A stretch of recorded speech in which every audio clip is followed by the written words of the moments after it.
Hello students, again we are solving some of the case studies in modern business law. Let us look at our first case here. Prashant, while swimming in the river, cries for help as he was about to sink. Praveen rescues Prashant, for which Prashant promises to pay Praveen a reward of rupees 5,000. But Prashant fails to keep up his promise. Can Praveen recover the amount from Prashant in the court of law? ಇಲ್ಲಿ ಏನು ಕೇಳ್ಯಾರ ಅಂತಂದ್ರೆ, ಪ್ರಶಾಂತ ನದಿ ಒಳಗೆ ಈಜ್ತಿರ್ಬೇಕಾದ್ರೆ ಮುಣಗಾಕ ಹತ್ತಾನ. ಆ ಮುಣಗು ಹೊತ್ನಾಗ ಏನು ಮಾಡ್ತಾನೆ, ಹೆದರಿಕೆಯಿಂದ ಅವ ಸಹಾಯಕ್ಕಾಗಿ ಕೂಗ್ತಾನ. ಆ ಹೊತ್ನಾಗ ಪ್ರವೀಣ್ ಏನು ಮಾಡ್ತಾನ ಅಂತಂದ್ರೆ ಪ್ರಶಾಂತನ ಉಳಿಸ್ತಾನ. ಅದಕ್ಕಾಗಿ ಪ್ರಶಾಂತ್ ಏನು ಹೇಳ್ತಾನೆ ಅಂತಂದ್ರೆ, ಪ್ರವೀಣಗೆ ನಾ 5,000 ರೂಪಾಯಿ ನಿನಗೆ ಬಹುಮಾನ ಕೊಡ್ತೇನೆ ಅಂಥೇಳಿ ಹೇಳ್ತಾನವಲ್ಲೇ. ಆದ್ರೆ ಪ್ರಶಾಂತ ತನ್ನ ಒಂದು ವಾಗ್ದಾನವನ್ನು ಉಳಿಸ್ಕೊಳ್ಳೋಕೆ ಸಾಧ್ಯ ಆಗಂಗಿಲ್ಲ. ಆ ಹೊತ್ನ್ಯಾಗ ಪ್ರವೀಣ್ ಏನದಲ್ಲ, ಪ್ರಶಾಂತನ ಮೇಲೆ ಕೋರ್ಟಿಗೆ ಕೇಸ್ ಹಾಕಿ ಆ ಮೊತ್ತವನ್ನು ವಸೂಲು ಮಾಡಬಹುದನ ಅಂಥೇಳಿ ಕೇಳಾಕತ್ತಾರೆ ನಿಮ್ಮ ಹಂತಕ್ಕೆ. ಓಕೆ, ಇಲ್ಲಿ ಏನೈತಿ ಅಂತಂದ್ರೆ, ಸ್ವಯಂ ಪ್ರೇರಿತವಾಗಿ ಮಾಡಿದಂತಹ ಸೇವೆಗೆನ ಪರಿಹಾರ ಸಿಗಬೇಕು ಅಂಥೇಳಿ ನಮ್ಮ ಭಾರತೀಯ ಒಪ್ಪಂದ ಶಾಸನ ಹೇಳ್ತದಲ್ಲೇ. ಹೌದಾ, ಸ್ವಯಂ ಪ್ರೇರಿತವಾಗಿ ಸಹಾಯ ಮಾಡಿದ್ರೂ ಸುದೇಕ ಆ ವ್ಯಕ್ತಿಗೆ ಪರಿಹಾರ ಸಿಗಬೇಕು ಅಂಥೇಳಿ ಹೇಳ್ತತಿ. The compensation should be paid to the voluntary services done by a promisee ಅಂಥೇಳಿ ಇಂಡಿಯನ್ ಕಾಂಟ್ರಾಕ್ಟ್ ಆ್ಯಕ್ಟ್ 1872 ಹೇಳ್ತದಲ್ಲೇ. ಇಲ್ಲಿ ಈ ಕೇಸ್ ಒಳಗಂತೂ ಏನೈತಿ ಅಂತಂದ್ರೆ, ಪ್ರಶಾಂತ್ ತಾನಾಗೆ ಸ್ವಂತಾಗೇನ ಏನು ಮಾಡ್ತಾನ ಅಂದ್ರೆ ಸಹಾಯ ಮಾಡ ಅಂಥೇಳಿ ಕೂಗ್ಯಾನವಲ್ಲೇ. ಹೌದು, ಕೂಗ್ಯಾನವಲ್ಲೇ. ಪ್ರವೀಣನ ಕೆಲಸ ಇರಲಿಲ್ಲ, ಅವನ್ನ ಒಂದು ಬಚಾವ್ ಮಾಡೋ ಕೆಲಸ ಇರಲಿಲ್ಲ. ಅವ ತಾನಾಗೆ ಹೋಗಿ ಅಲ್ಲೇ ಬಚಾವ್ ಮಾಡ್ತಾನೆ. ಅಂದ ಹೊತ್ನಾಗ ಅವ 5,000 ರೂಪಾಯಿ ಕೊಡ್ತಾನೆ ಅಂತೇಳಿ ಸ್ವಂತ ಇಚ್ಛೆಯಿಂದ ಪ್ರಶಾಂತ್ ಕೊಡ್ತಾನೆ ಅಂತ ಹೇಳಾನ. ಆದ್ರೆ ಆಮೇಲೆ ಕೊಡಂಗಿಲ್ಲ. ಅಂದಮೇಲೆ ಅವ ಕೊಡಬೇಕಾಗ್ತತಿ. ಕೋರ್ಟ್ ಏನು ಹೇಳ್ತತಿ ಅಂತಂದ್ರೆ, ಇಲ್ಲೇ ಪ್ರವೀಣಗ ಪ್ರಶಾಂತ 5,000 ರೂಪಾಯಿ ಕೊಡಬೇಕು ಅಂಥೇಳಿ ಹೇಳ್ತತಿ. ಅದಕ್ಕೆ ನಮ್ಮ ಉತ್ತರ ಏನು ಬರ್ತೈತಿ ಅಂತಂದ್ರೆ ಎಸ್ ಅಂಥೇಳಿ ಹೇಳ್ತೇವಲ್ಲೇ. Praveen can recover the amount in the court of law. ಕೋರ್ಟ್ನ್ಯಾಗ ಪ್ರವೀಣ್ ಹಣವನ್ನು ವಸೂಲಿ ಮಾಡಬಹುದು ಅಂತ ಹೇಳ್ತೇವೆ ನಾವಲ್ಲೇ. There is a valid contract between Prashant and Praveen ಮತ್ತು ಪ್ರಶಾಂತನ ನಡುವೆ ಊರ್ಜಿತ ಒಪ್ಪಂದ ಐತಿ ಅಂತ ಹೇಳ್ತೇವೆ.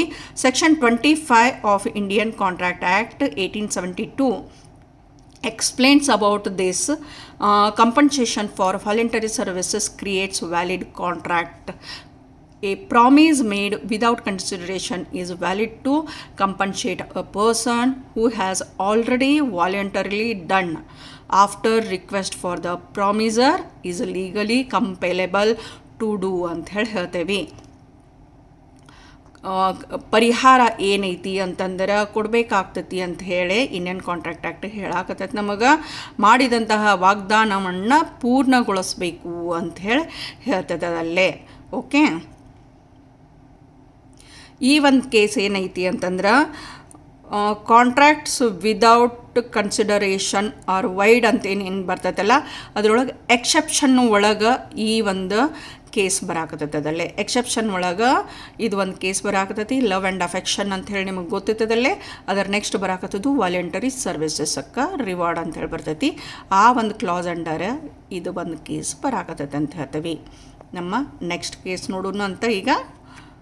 It is about a minor girl.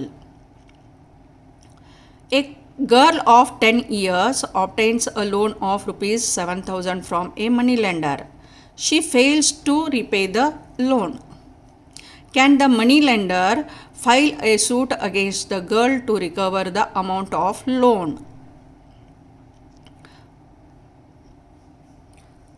ಹತ್ತು ವರ್ಷದ ಹುಡುಗಿಯೊಬ್ಬಳು ಒಬ್ಬ ಸಾಹುಕಾರನಿಂದ 7,000 ರೂಪಾಯಿಗಳನ್ನು ಸಾಲ ಪಡೆಯುತ್ತಾಳೆ.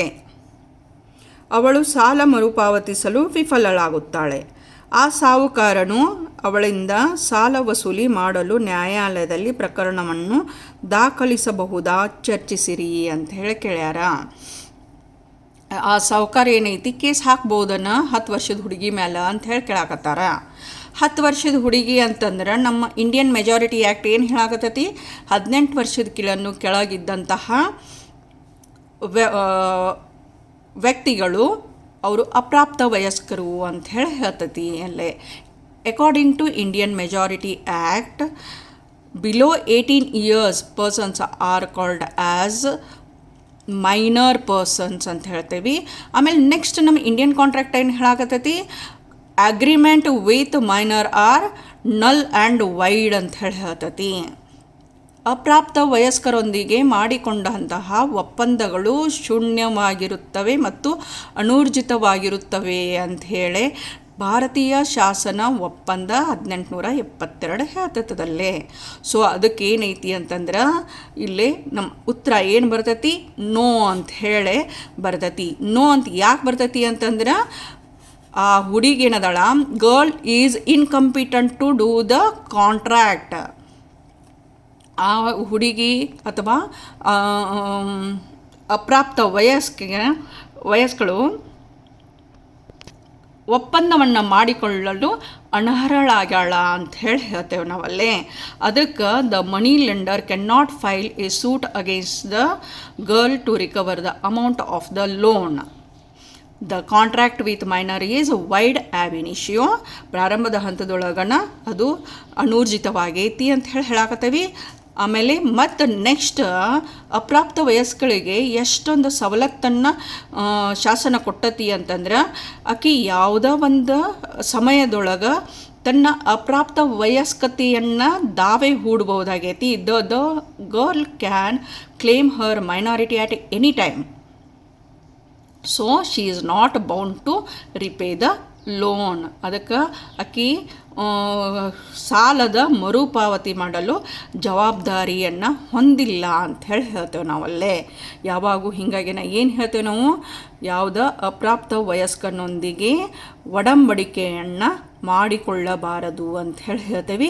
ನಾನು ಇನ್ನೊಂದು ವಿಡಿಯೋದೊಳಗೆ ಪೂರ್ಣ ಪ್ರಮಾಣದೊಳಗೆ ಅಪ್ರಾಪ್ತರೊಂದಿಗೆ ಇರುವಂತಹ ಒಡಂಬಡಿಕೆಗಳ ಒಂದು ವಿವರಣೆಯನ್ನು ನಾನು ಕೊಡಾಕತ್ತೇನೆ.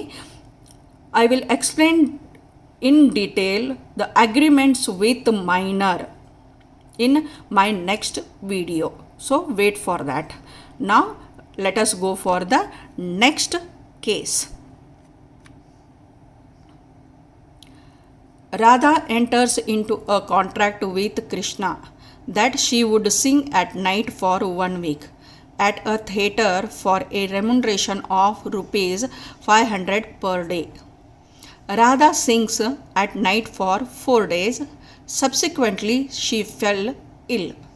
Can Krishna ask for damages for loss of income from Radha?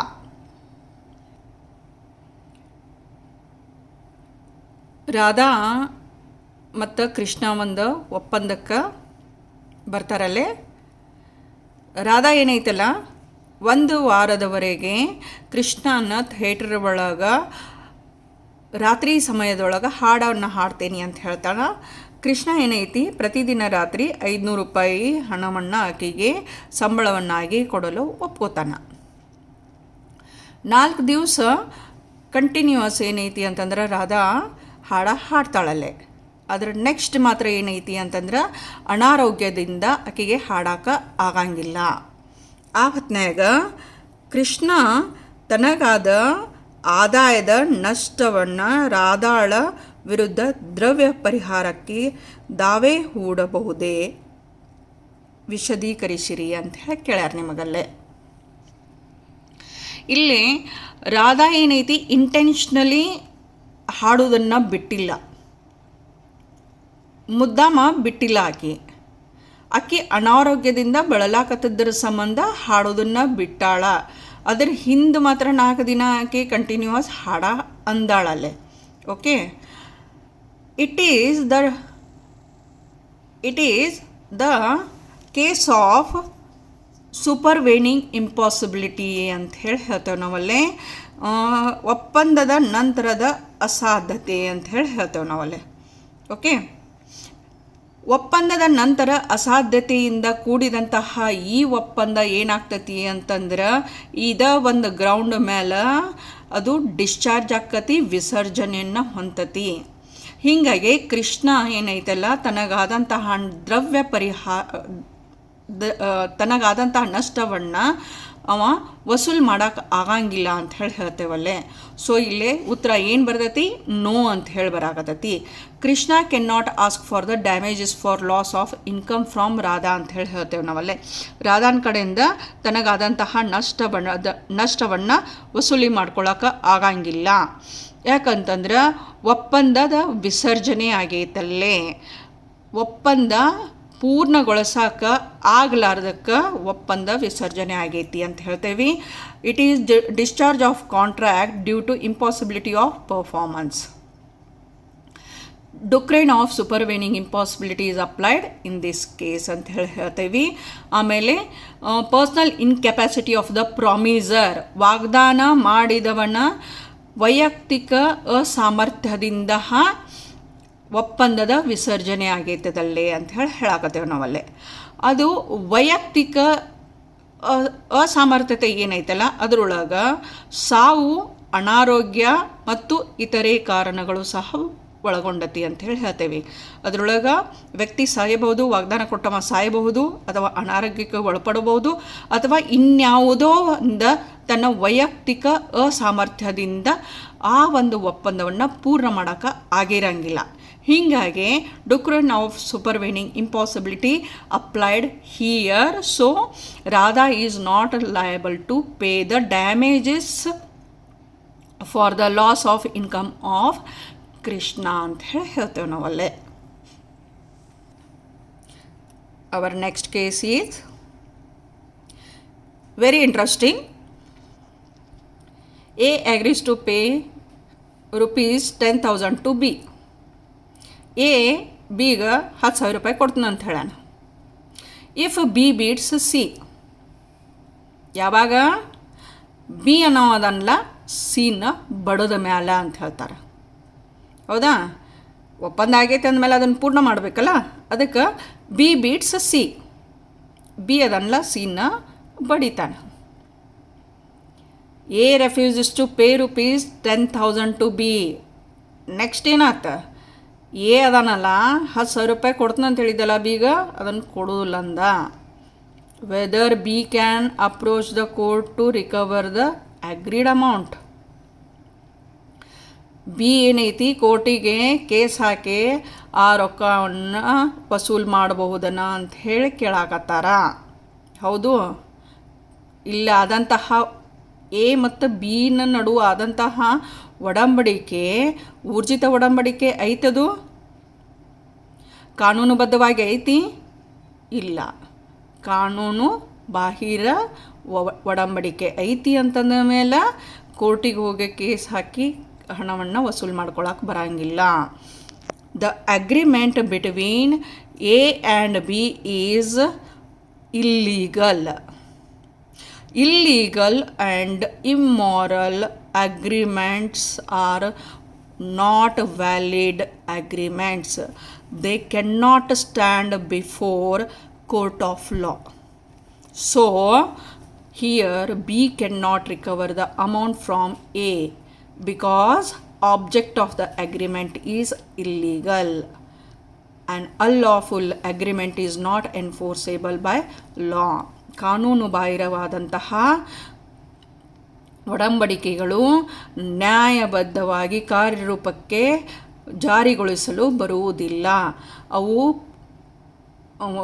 ಪ್ರಾರಂಭದ ಹಂತದೊಳಗನ ಏನೈತಿ ಅಂತಂದ್ರೆ ಅನೂರ್ಜಿತವಾಗ್ಯಾವ ಅಂತ ಹೇಳ್ತೇವೆ. Those agreements are void ab initio. So ಆಮೇಲೆ ಬರೀ ಇಲ್ಲಿ ಬಿ ಅಷ್ಟು ತಪ್ಪನಾಗದಾನ, ಎ ಅಷ್ಟು ತಪ್ಪನಾಗದಾನ ಅಂತ ಹೇಳಕ್ಕೆ ಬರೋಂಗಿಲ್ಲ.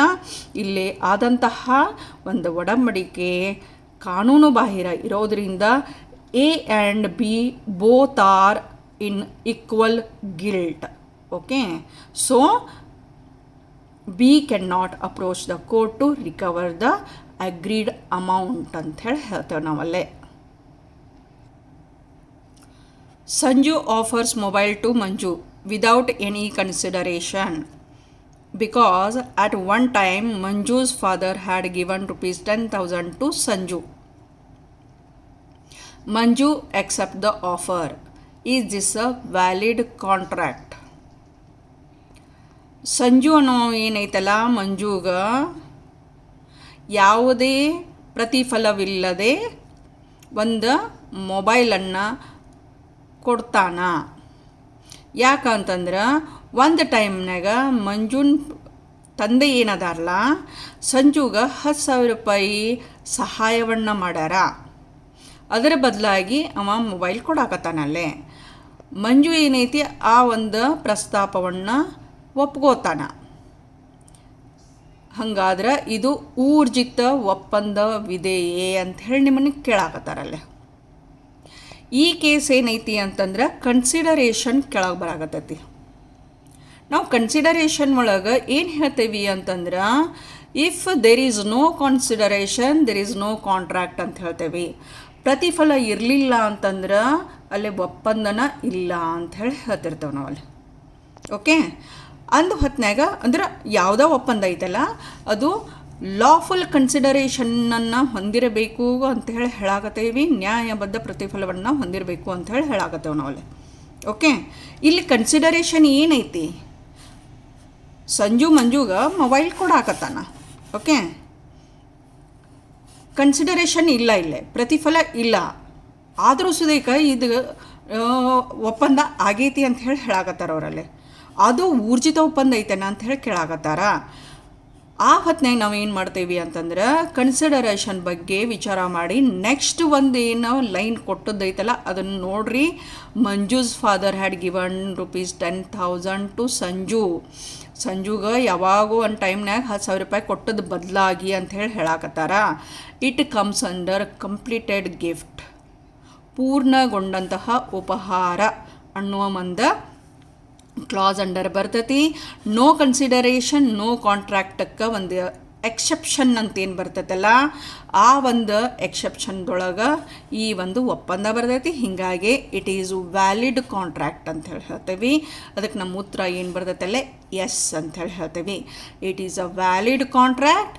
No consideration no contract is not applicable to completed gifts. So, a gift does not require any consideration in order to be valid. It is binding even though without consideration ಅಂತ ಹೇಳಿ ಹೇಳ್ತೇವೆ. ಈ ಒಂದು case ಒಳಗೆ ಏನೈತಿ ಅಂತಂದ್ರೆ ಅದು ಪ್ರತಿಫಲವಿಲ್ಲದೆ ಒಪ್ಪಂದ ಪೂರ್ಣಗೊಳ್ತತಿ ಅಂತ ಹೇಳಿ ಹೇಳ್ತೇವೆ ನಾವಲ್ಲೇ. ಆಗಲೇ ಒಂದು ಕೇಸ್ ಒಳಗೂ ಸುದೇಕ exception to no consideration no contract ಅಂತನ ಬಂದದ್ದಿತ್ತು. ಇದು ಒಂದೈತಿ. ಫಸ್ಟ್ ಒನ್ ಏನು ಬರ್ತೈತಲ್ಲ ಅದು ಲವ್ ಆ್ಯಂಡ್ ಅಫೆಕ್ಷನ್ ಅಂತ ಹೇಳ್ತೇವೆ ನಾವಲ್ಲೇ. ಅಲ್ಲಾದರೂ ಸುದೇಕ ಏನೈತಿ ಅಂತಂದ್ರೆ ವಿದೌಟ್ ಕನ್ಸಿಡರೇಷನ್ ಯಾವುದೋ ಒಂದು ಒಪ್ಪಂದ ಆಗಿತ್ತು ಅಂದ್ರೆ ಅದು ವ್ಯಾಲಿಡ್ ಆಗ್ತತಿ ಅಂಥೇಳಿ ಇಂಡಿಯನ್ ಕಾಂಟ್ರಾಕ್ಟ್ ಆ್ಯಕ್ಟ್ ಹೇಳ್ತೈತೆ ನಮಗಲ್ಲೇ. Okay, let us go for the next case study. Next case study. M offer a reward to anyone who would rescue his dead or alive wife from a burning building. A fireman risking his life brought out the wife's dead body. Is he entitled to recover the reward ಅಂತ ಹೇಳಿ ಕೇಳಾಕತ್ತಾರ. M ಅನ್ನುವ ಒಂದು ಪ್ರಸ್ತಾಪವನ್ನು ಮಾಡ್ತಾನೆ. ಒಂದು ಬಿಲ್ಡಿಂಗಕ್ಕೆ ಏನೈತಿ ಬೆಂಕಿ ಹತ್ತಿದ್ದೈತಲ್ಲೇ ಅದರೊಳಗಿಂದ ತನ್ನ ಹೆಂಡತಿನ ಜೀವಂತವಾಗಿ ಆದರೂ ಅಥವಾ ಸತ್ತದಾದರೂ ಆತು ತನ್ನ ಒಂದು ಪತ್ನಿಯನ್ನು ಹೊರಗೆ ತೊಗೊಂಬಂದವರಿಗೆ ನಾನು ಬಹುಮಾನ ಕೊಡ್ತೇನೆ ಅಂತ ಹೇಳಿ ಹೇಳ್ತಾನೆ. ಅಲ್ಲೇನೈತಿ ಫೈರ್ಮ್ಯಾನ್ ಏನು ಮಾಡ್ತಾನೆ ತನ್ನ ಜೀವವನ್ನು ರಿಸ್ಕ್ ಒಳಗೆ ಹಾಕ್ಕೊಂಡು ಅವನ ಪತ್ನಿಯ ಒಂದು ಹೆಣವನ್ನು ಹೊರಗೆ ತೊಗೊಂಬರ್ತಾನೆ. ಇಲ್ಲಿ ನಿಮಗೇನು ಕೇಳಾಕತ್ತಾರ ಅಂತಂದ್ರೆ ಆ ಒಂದು ರಿವಾರ್ಡನ್ನು ರಿಕವರ್ ಮಾಡ್ಕೊಳಕ್ಕೆ ಅವ ಬದ್ಧನದಾನನ ಅಂತ ಹೇಳಿ ಕೇಳಾಕತ್ತಾರ. ಆ ಒಂದು ಬಹುಮಾನಕ್ಕೆ ಅವ ಅರ್ಹನದಾನನ ಅಂತ ಹೇಳಿ ಕೇಳಾಕತ್ತಾರ. It also comes under the contract where no consideration contract ಅಂತೇನು ಹೇಳ್ತೇವೆ, ಅದಕ್ಕೇನು ಅಪವಾದಗಳು ಬರ್ತಾವಂತ ಹೇಳ್ತೇವಲ್ಲ, ಎಕ್ಸೆಪ್ಷನ್ ಬರ್ತಾವಂತ ಹೇಳ್ತೇವಲ್ಲ, ಅದ ಕೇಸ್ ಒಳಗೆ ಬರ್ತೈತಿ. First one love and affection ಅಂತ ಹೇಳ್ತೇವೆ, ಎರಡನೇದೇನೈತಿ ಕಂಪ್ಲೀಟೆಡ್ ಗಿಫ್ಟ್ ಅಂತ ಹೇಳ್ತೇವೆ, ಮೂರನೇದು ವಾಲಂಟರಿ ಸರ್ವಿಸಸ್ ಅಂತ ಹೇಳ್ತೇವೆ. Fireman is not bound to go inside the burning building and get out the body. ಅವ ಬೌಂಡ್ ಇರಲಿಲ್ಲ, ಆದರೂ ಸುದೇಕ ತನ್ನ ಒಂದು ಜೀವವನ್ನು ಒತ್ತೆ ಇಟ್ಟು ಒಳಗೆ ಹೋಗಿ ತೊಗೊಂಬರ್ತಾನ ಅಂತಂದ ಮೇಲೆ ಅವ ಬಹುಮಾನಕ್ಕೆ ಅರ್ಹನದಾನ ಅಂತ ಹೇಳ್ತೇವೆ. ಅದಕ್ಕೆ ನಮ್ಮ ಉತ್ತರ ಏನು ಬರ್ತೈತಿ ಇಲ್ಲಿ? ಎಸ್ ಅಂತ ಹೇಳ್ತೇವೆ. Fireman is entitled to recover the reward. Section 25 of the Indian Contract Act 1872, compensation for voluntary services creates valid contract. A promise made without consideration is valid to compensate a person who has already voluntarily or done after request for the promiser is legally compared to do ಅಂತ ಹೇಳ್ತೇವೆ ನಾವಲ್ಲೇ. Fireman ಏನೈತಿ ತನ್ನ duty ಅಷ್ಟು, ಅವನದು duty ಏನೈತಿ ಉರಿ ಹತ್ತಿದ ಬಿಲ್ಡಿಂಗದ ಒಂದು ಉರಿಯನ್ನು ಆರಿಸೋದಷ್ಟ ಐತಲ್ಲೇ, ಅಲ್ಲಿ ಜನರ ರಕ್ಷಣೆ ಅವನ ಜವಾಬ್ದಾರಿ ಇಲ್ಲ. ಎಮ್ಮನ ಒಂದು ರಿಕ್ವೆಸ್ಟ್ ಸಂಬಂಧ ಅಥವಾ ಅವನ ಪ್ರಸ್ತಾಪದ ಸಂಬಂಧ ಅವನ ಒಳಗೆ ಹೋಗಿ ಆ ಒಂದು ವ್ಯಕ್ತಿಯ ಒಂದು ಪತ್ನಿಯನ್ನು ಹೊರಗೆ ತೊಗೊಂಬಂದದ್ದಕ್ಕೆ ರಿವಾರ್ಡ್ ಅವ್ನಿಗೆ ಸಿಗ್ತೈತಿ ಅಂತ ಹೇಳ್ತೇವೆ ನಾವಲ್ಲೇ. ಓಕೆ, ಮುಂದಿನ ಕೇಸ್ ನೋಡೋಣ. Here again agreement with minor. Okay, agreement with minor is wide. ಇದು ನೀವು ಕಲ್ತೀರಿ. ಅಪ್ರಾಪ್ತ ವಯಸ್ಕರೊಂದಿಗೆ ಮಾಡಿಕೊಂಡಂತಹ ಒಡಂಬಡಿಕೆಗಳು ಅನೂರ್ಜಿತ ಆಗ್ಯಾವ ಅಂಥೇಳಿ. ಆದರೆ ಈ ಕೇಸು ಸ್ವಲ್ಪ ಬೇರೆ ಐತಿ, ಅದಕ್ಕೆ ಎಕ್ಸೆಪ್ಷನ್ ಐತಿ. So let us go through this. A is a minor aged 17. 17 ಅಂದ್ರೆ 18 ವರ್ಷದಕಿಂತ ಕೆಳಗಿನವ ಅದಾನ. ಓಕೆ, ಅಪ್ರಾಪ್ತ ವಯಸ್ಕನದಾನ. ವಯಸ್ಸೇನೈತಿ? ಮೈನರ್. ಅವ ಅಪ್ರಾಪ್ತ ವಯಸ್ಕನದಾನ. Broke his arm in a hockey game. He engaged a qualified doctor to operate and treat. Does the given doctor have valid claim for his services? A ಅನ್ನುವ 17 ವರ್ಷದ ವಯಸ್ಸಿನ ಅಪ್ರಾಪ್ತ ಹಾಕಿ ಆಟ ಆಡೋ ಮುಂದೆ ತನ್ನ ಕೈ ಮುರ್ಕೋತಾನ. ಅದನ್ನು ಸರಿ ಮಾಡಿಸ್ಕೊಳಕ್ಕೆ, ಆ್ಯಕ್ಚುಲಿ ಆಪ್ರೇಷನ್ ಮಾಡಿಸ್ಕೊಳಕ್ಕೆ ಒಬ್ಬ ನುರಿತ ವೈದ್ಯನನ್ನು ನೇಮಿಸ್ಕೊಳ್ತಾನೆ.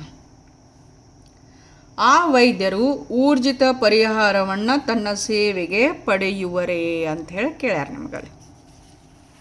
ಅಂದ್ರೆ ತಂದೇನು ಚಾರ್ಜಸ್ ಆಗೈತಲ್ಲ ಆಪ್ರೇಷನ್ ಮಾಡಿದ್ದ ಖರ್ಚದು ಏನೈತಲ್ಲ ಅದನ್ನು ಅವು ವಸೂಲು ಮಾಡ್ಕೋಬಹುದನ ಅಂತ ಹೇಳಿ ಕೇಳಕತ್ತಾರ.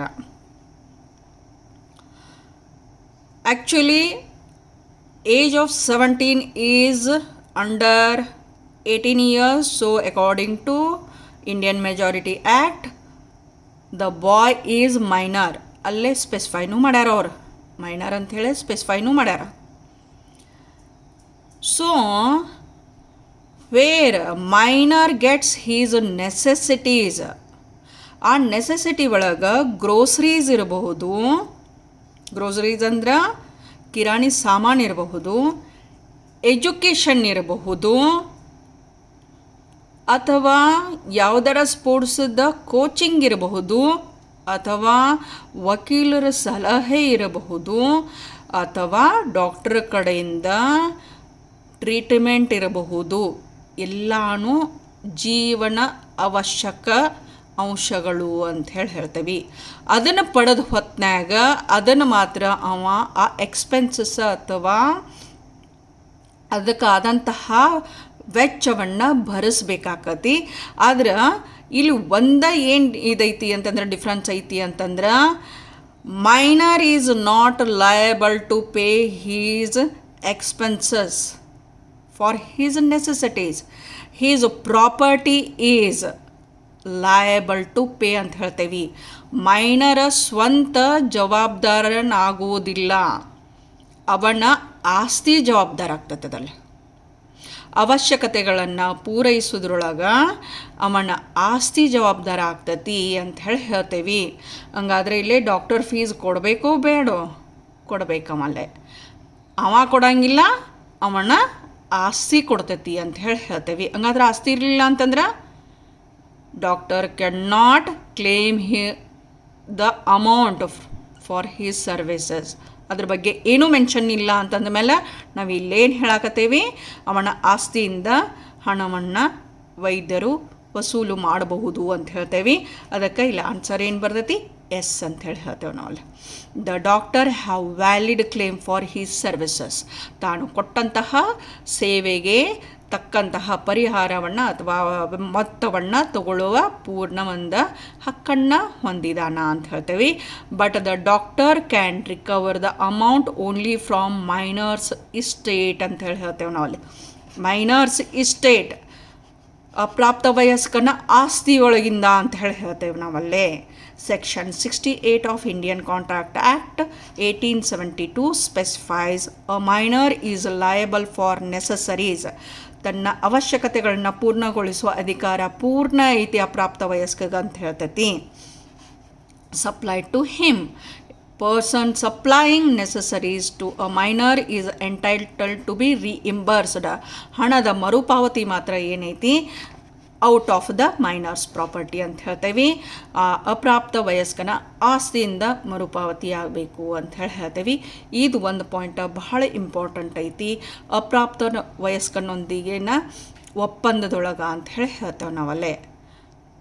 Let us go for the next case study.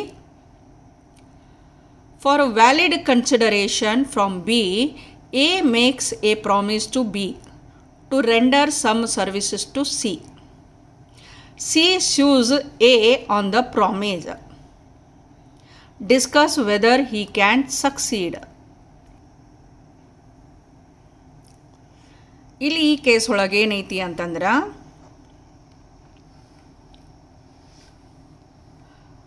A ಬಿಗ ಹೇಳ್ತಾನ ಸಿಗೆ ಬಂದ ಸೇವೆಯನ್ನು ಸಲ್ಲಿಸು ಅಂಥೇಳಿ. ಸಿ ಮಾತ್ರ ಏನೈತಿ ಅಂತಂದ್ರೆ ಏನ್ ಮೇಲೆ ಆ ಒಂದು ವಾಗ್ದಾನದ ಸಂಬಂಧ ದಾವೆಯನ್ನು ಹೂಡ್ತಾನ. ಆ ದಾವೆ ಯಶಸ್ವಿ ಆಗ್ತೈತೆನ ಚರ್ಚಿಸ್ರಿ ಅಂತ ಹೇಳಿ ಕೇಳಾಕತ್ತಾರ ಅಲ್ಲಿ. ಇಲ್ಲಿ ಈ ಕೇಸ್ ಒಳಗೆ ಏನೈತಿ ಅಂತಂದ್ರೆ ಪಾರ್ಟೀಸ್ ಟು ದ ಕಾಂಟ್ರಾಕ್ಟ್ ಅಂತ ಹೇಳಿ ಹೇಳ್ತೇವೆ ನಾವಲ್ಲಿ. ಒಪ್ಪಂದದ ಕಕ್ಷೆಗಳು ಅಂತ ಹೇಳಿ ಹೇಳ್ತೇವೆ ನಾವಲ್ಲಿ. ಯಾವಾಗ ಒಪ್ಪಂದದ ಕಕ್ಷಿಗಳದಾರಲ್ಲ ಅವರು ಒಪ್ಪಂದವನ್ನು ಮಾಡ್ಕೊಂಡಾರ ಇನ್ನೊಬ್ಬರ ಒಂದು ಬೆನಿಫಿಟ್ಟಿಗಾಗಿ ಲಾಭಕ್ಕಾಗಿ ಆದರೂ ಸುದೇಕ ಆ ಹೊತ್ನ್ಯಾಗ ಆ ಒಪ್ಪಂದದ ಕಕ್ಷಿಗಳು ಅಷ್ಟ ದಾವೆಯನ್ನು ಹೂಡಬಹುದು. ಈ ಯಾರ ಲಾಭವನ್ನು ತಗೊಳಕತ್ತಾರಲ್ಲ ಆ ವ್ಯಕ್ತಿ ಮೂರನೆಯ ವ್ಯಕ್ತಿಯಾಗಿ ಪರಿಗಣಿಸಲ್ಪಡ್ತಾನಲ್ಲೇ. ಹೀಗಾಗಿ ಆ ಮೂರನೆಯ ವ್ಯಕ್ತಿ ಏನೈತಲ್ಲ ದಾವೆಯನ್ನು ಹೂಡಲು ಬರುವುದಿಲ್ಲ. ಈ ಕೇಸ್ ಒಳಗೆ ಸಿ ಥರ್ಡ್ ಪಾರ್ಟಿ ಅದಾನವ. ಪಾರ್ಟಿ ಟು ದ ಕಾಂಟ್ರಾಕ್ಟ್ ಇಲ್ಲ. ಯಾಕಂದ್ರೆ ಕಾಂಟ್ರಾಕ್ಟ್ ಆದದ್ದು ಯಾರ ನಡುವೆ ಐತಲ್ಲೇ ಎ ಮತ್ತು ಬಿ ನಡುವೆ ಐತಿ. ಎ ಹೇಳ್ಯಾನ ಸಿಗ ಸರ್ವಿಸ್ ಕೊಡಪ್ಪ ಅಂಥೇಳಿ ಬೀಗ ಅಂಥೇಳಿ ಹೇಳಾಕತ್ತೇವಿ. ಅಂದ್ರೆ ಸಿಗಿಲ್ಲೇನು ಸಂಬಂಧನೇ ಇಲ್ಲ. ಉಲ್ಟಾ ಏನು ಮಾಡ್ಯಾನ ಅಂತಂದ್ರೆ ಸಿ ಏನು ಮೇಲೆ ಕೇಸ್ ಹಾಕ್ಯಾನ ಅಂತ ಹೇಳಿ ಹೇಳ್ತೇವೆ ನಾವಲ್ಲೇ. ಹೀಗಾಗಿ third party can not sue on the parties to the contract ಅಂತ ಹೇಳ್ತೇವೆ. ಹೀಗಾಗಿ ಇಲ್ಲಿ ಆನ್ಸರ್ ಏನು ಬರಾಕತ್ತೈತಿ? ವೆದರ್ ಈ ಕ್ಯಾನ್ ಸಕ್ಸೀಡ್ ಅಂತ ಕೇಳಿದಾಗ ನೋ ಅಂತ ಹೇಳ್ತೇವೆ ನಾವಲ್ಲೇ. C can not succeed. The general rule of law that only parties to a contract may sue. The rule is called doctrine of privity. It means that a person who is not a party to a contract cannot sue upon it even though the contract is for benefit and he provided consideration. Thus, if there is a contract between A and B, C cannot enforce it. C ಇಲ್ಲೇ ಅದನ್ನು ಜಾರಿಗೊಳಿಸುವ ಒಂದು ಪ್ರಯತ್ನವನ್ನು ಮಾಡೋಕ್ಕೆ ಬರಂಗಿಲ್ಲ ಅಂತ ಹೇಳಾಕತ್ತೀವಿ. ಆ ಒಂದು ಒಪ್ಪಂದದ ಕಕ್ಷಿ ಅಲ್ಲ ಅಂತ ಹೇಳ್ತೇವೆ ನಾವಲ್ಲೇ. Our next case is P sold his business to Q without disclosing this to his customer. One M, old customer of P, sent an order for goods to P by name, but the new owner executed the order. Is M bound to accept the goods? P ಅನ್ನೋ ವ್ಯಕ್ತಿ ಏನದನಲ್ಲ ತನ್ನ ಬಿಸ್ನೆಸ್ಸನ್ನು ಕ್ಯೂಗೆ ಮಾರಾಟ ಮಾಡೋಣ.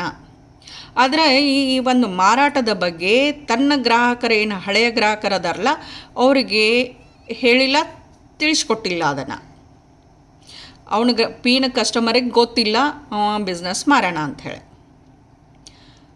M ಅನ್ನುವ ಒಬ್ಬ ಹಳೆಯ ಗ್ರಾಹಕ ಏನದಲ್ಲ, ಎಮ್ ಅನ್ನುವ ಪಿನ ಹಳೆಯ ಗ್ರಾಹಕ ಏನದಲ್ಲ, ಪಿಗೆ ಸರಕುಗಳನ್ನು ಕಳಿಸ್ಕೊಡಕ್ಕೆ ಸ್ಪೆಸಿಫಿಕ್ಕಾಗಿ ನಿರ್ದಿಷ್ಟವಾಗಿ ಪಿನ ಹೆಸರು ಹಾಕಿ ಸರಕುಗಳನ್ನು ಕಳಿಸ್ಕೊಡಕ್ಕೆ ಒಂದು ಆರ್ಡರ್ ಕಳಿಸ್ತಾನ. ಆ ಆರ್ಡರ್ ಏನೈತಿ ಅಂತಂದ್ರೆ, ಈಗೇನು ಹೊಸ ಓನರ್ ಅದನ್ನಲ್ಲ, ಮಾಲಕ್ ಅದನಲ್ಲ ಕ್ಯೂ ಅನ್ನುವ, ಅವ ಆ ಆರ್ಡರನ್ನು ಕಂಪ್ಲೀಟ್ ಮಾಡ್ತಾನೆ, ಅಂದರೆ ಸರಕುಗಳನ್ನು ಕಳಿಸ್ತಾನ. ಎಮ್ ಏನೈತಲ್ಲ ಆ ಸರಕುಗಳನ್ನು ಒಪ್ಪಿಕೊಳ್ಳಲು ಬಂಧನ ಕಾರಣ ಅದಾನನ ಅಂತ ಹೇಳಿ ಕೇಳಾಕತ್ತಾರಲ್ಲಿ. ಆ್ಯಕ್ಚುಲ್ ಕೇಸ್ ಒಳಗೆ ಏನೈತಿ ಅಂತಂದರೆ M has rejected the goods ಅಂತ ಐತಲ್ಲೇ, ನಿಮಗೇನು ಕೇಳ್ಯಾರಿಲ್ಲೇ M bound to accept the goods ಅಂತ ಹೇಳಿ ಕೇಳ್ಯಾರಲ್ಲಿ. ಓಕೆ, ನೀವು ಯಾವುದೋ ಒಂದು ಕಂಪ್ನಿದ ಸರಕುಗಳನ್ನು ತೊಗೊಳಕತ್ತೀರಿ ಅಂತಂದ್ರೆ ಆ ಕಂಪ್ನಿ ಮೇಲೆ ನೀವು ಇಟ್ಟಂತಹ ಒಂದು ಟ್ರಸ್ಟ್ ಇರ್ತೈತಿ, ಒಂದು ವಿಶ್ವಾಸ ಇರ್ತೈತಿ. ನಿಮಗೆ ಅದ ಕಂಪ್ನಿಯು ಸರಕುಗಳನ್ನು ಬೇಕಾಗಿರ್ತಾವೆ. ಈಗ ಎಮ್ ಕೇಸ್ದೊಳಗೂ ಹಂಗಾಗೈತೆ, ಅವಾಗ ಪಿನ್ ಕಡೆಯಿಂದನೇ ಸರ್ವಿಸಸ್ ಬೇಕಾಗೈತಿ, ಸರಕುಗಳು ಬೇಕಾಗ್ಯಾವ. ಪಿ ಎಮ್ಮಗೆ ತಿಳಿಸ್ಲಾರ್ದ ಕ್ಯೂಗೆ ತನ್ನ ಒಂದು ಕಂಪ್ನಿಯನ್ನು ಮಾರಾಟ ಮಾಡ್ಯಾನ ಅಂತಂದ್ರೆ ಕ್ಯೂ ಕಳಿಸಿಕೊಟ್ಟಂತಹ ಸರಕುಗಳನ್ನು ಎಮ್ ರಿಜೆಕ್ಟ್ ಮಾಡಬಹುದು. He is not liable to accept the order placed by the new owner Q. New owner ಏನದನ, ಹೊಸ ಮಾಲಕ್ ಏನದಲ್ಲ, ಅವು ಕಳಿಸಿದಂತಹ ಸರಕುಗಳನ್ನು ಸ್ವೀಕರಿಸುವ ಜವಾಬ್ದಾರಿ ಎಮ್ನ ಮೇಲೆ ಇಲ್ಲ. ಅವಾಗ ಯಾರು ಜೋಡಿ ಒಪ್ಪಂದ ಮಾಡ್ಕೋಬೇಕಾಗೈತಿ ಅವ್ರ ಜೋಡಿ ಅವ ಒಪ್ಪಂದ ಮಾಡಿಕೊಳ್ಳುವ ಒಂದು ಅಧಿಕಾರ ಎಮ್ಮಗೆ ಐತಿ. ಅವನಿಂದ ಸರಕುಗಳನ್ನು ಪಡೆಯುವಂಥ ಅಧಿಕಾರ ಅವಗೈತಿ. So he can reject the goods ಅಂತ ಹೇಳ್ತೇವೆ. ಅದಕ್ಕೆ ಏನಂತೇವಿ ಅಂದ್ರೆ he is not bound to accept the goods ಅಂತ ಹೇಳ್ತೇವೆ. ನೋ ಅಂತ ಹೇಳಾಕತ್ತೇವೆ ನಾವಿಲ್ಲೇ. ಸೊ ಕೆಳಗೆ ಏನು ಕೊಡ್ತೇವೆ, M is not bound to accept the goods when an offer is made to a particular person.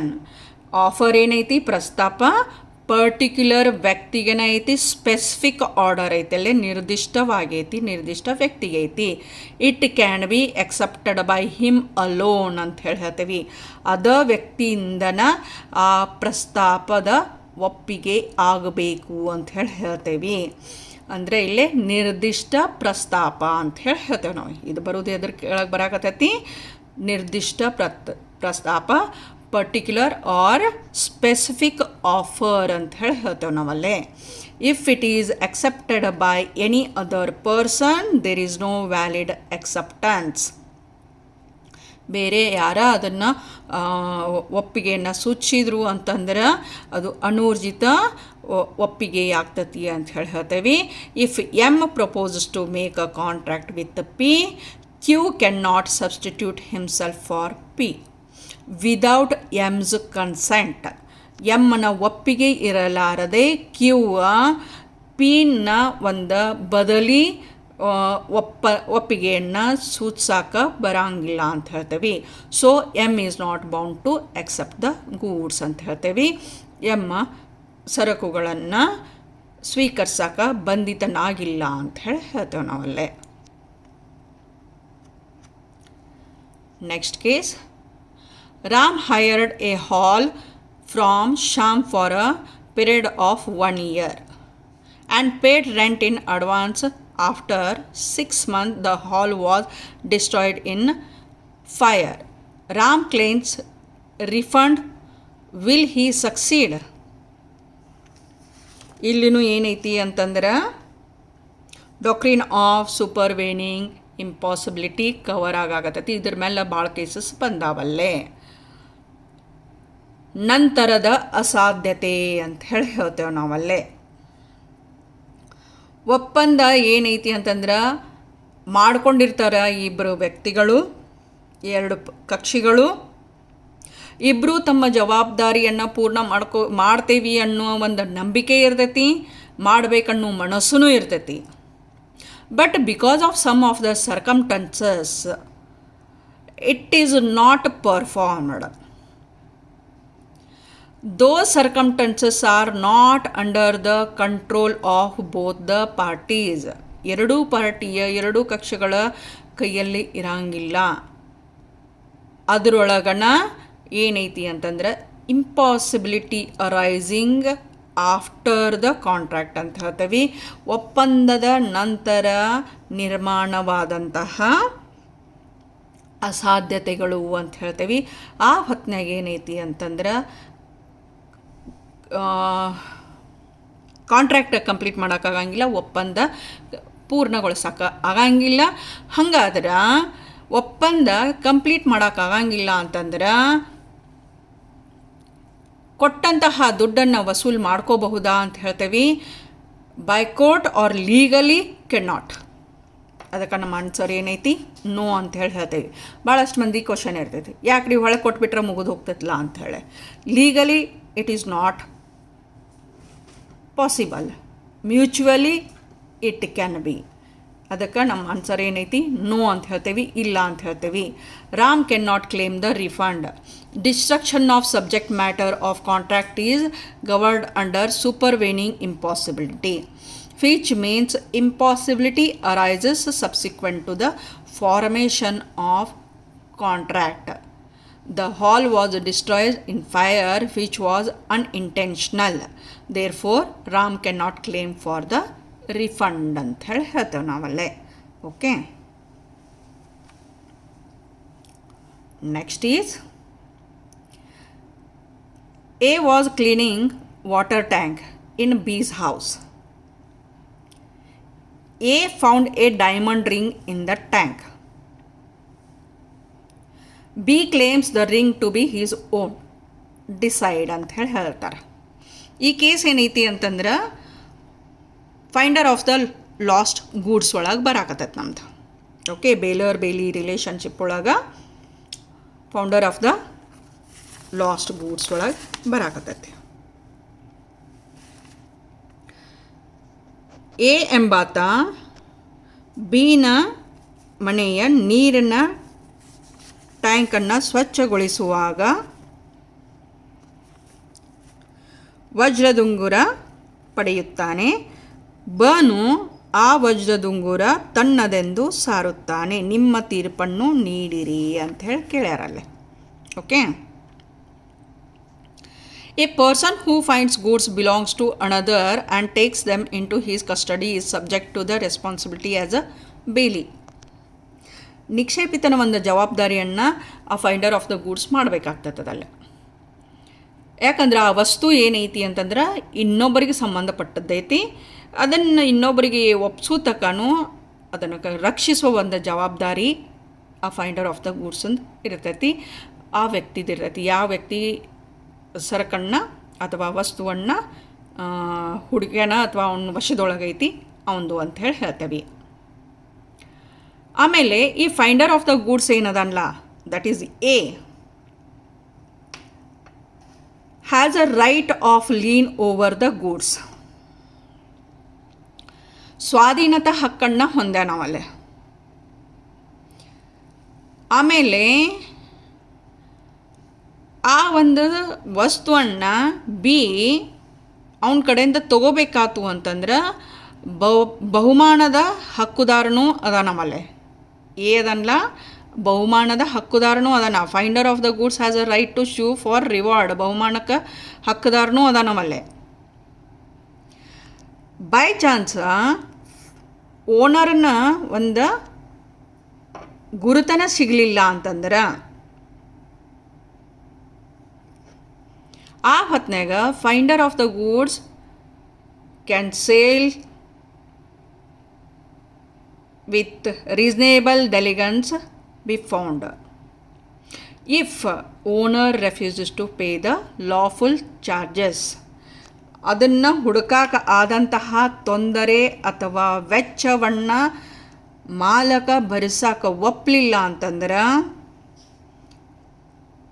ಸರಕನ್ನು ಹುಡುಕಿದಂತಹ ವ್ಯಕ್ತಿ ಸರಕನ್ನು ಮಾರುವ ಅಧಿಕಾರವನ್ನು ಹೊಂದಿದಾನ ಅಂತ ಹೇಳ್ತೇವೆ ನಾವಲ್ಲೇ. ಅಂದರೆ ಒಂದು ಅವಂಗೆ ರಿವಾರ್ಡ್ ಬೇಕು, ಬಹುಮಾನ ಸಿಗಬೇಕು, ಅದ್ರ ಮೇಲೆ ಆದಂಥ ಎಕ್ಸ್ಪೆನ್ಸಸ್ ಕ್ಲೇಮ್ ಮಾಡ್ಬೋದು. ಎಕ್ಸ್ಪೆನ್ಸಸ್ ಪೇ ಮಾಡಲಿಲ್ಲ ಓನರ ಅಂತಂದ್ರೆ ಆ ಒಂದು ಗೂಡ್ಸನ್ನು ಸೇಲ್ ಮಾಡುವ ಅಧಿಕಾರವನ್ನು ಸಹ ಅವನು ಹೊಂದ್ಯಾನ ಅಂಥೇಳಿ ಹೇಳ್ತೇವೆ ನಾವಲ್ಲೇ. ಓಕೆ, ಇದೇನೈತಿ ಫೈಂಡರ್ ಆಫ್ ಗೂಡ್ಸ್ ಮೇಲಿಂದ ಕೇಸ್ ಐತಿ ಅಂತ ಹೇಳಿ ಹೇಳ್ತೇವೆ ನಾವಲ್ಲೇ. So these are some cases on business law. I hope you all liked my video. So I request you all to like, share and subscribe my channel on YouTube. Thank you and stay tuned. Thank you once again.